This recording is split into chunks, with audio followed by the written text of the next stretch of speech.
Hey guys, Devin here with Lifetime Preparedness. Today we're going to talk about the U.S. dollar and the U.S. economy a little bit.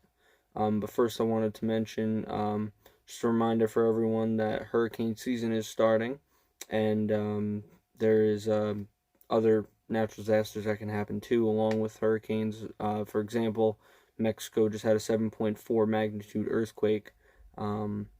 That caused a tsunami warning. Nothing came of the tsunami, but natural disasters are still around us.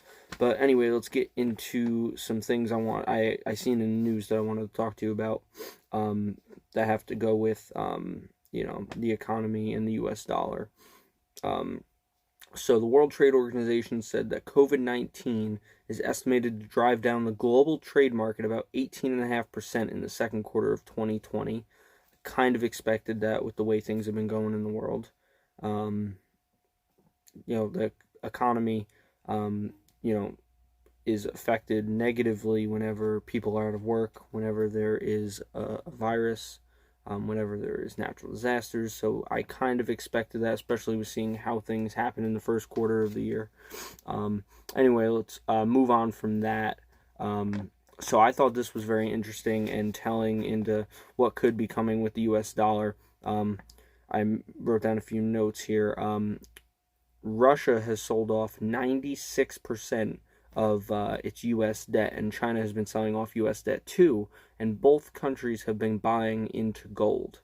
And the more and more that happens, and the more that they, buy out of U.S. debt, and the quantity at which they do it, and the rate all factor into how that's going to affect the U.S. dollar.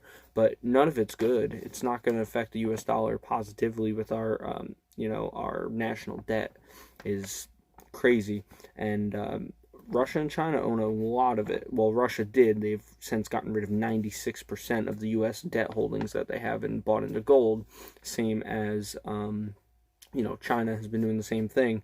Another side note, Russia has boosted its gold production despite COVID-19. So they're still going hard at gold. That's just to show that they are putting all their chips in gold.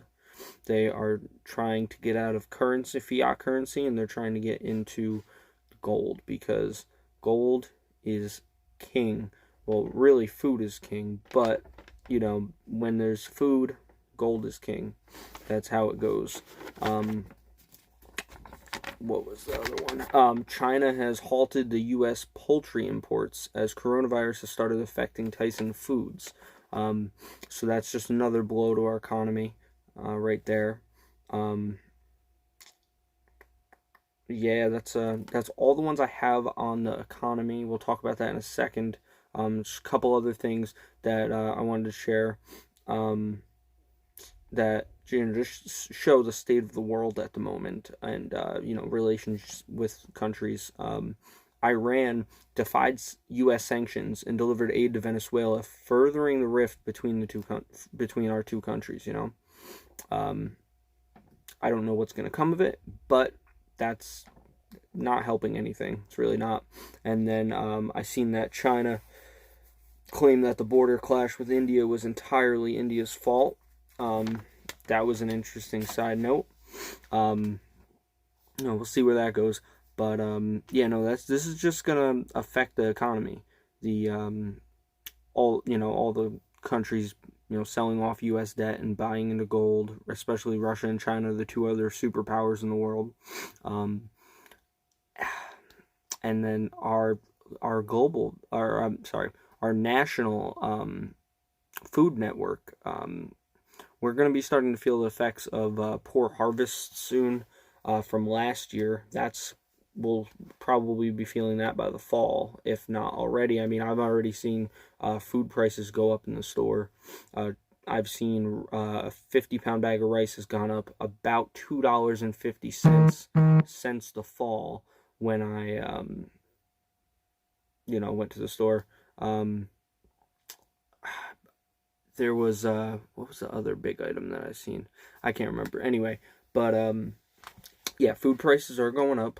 even bottled water prices are going up. I've noticed that, especially for the galloned water. I've noticed the gallons of water have gone up. I don't personally stock a lot of gallons of water, but I know a lot of people who do because they're stackable and they're pretty efficient, pretty cost efficient. They usually were.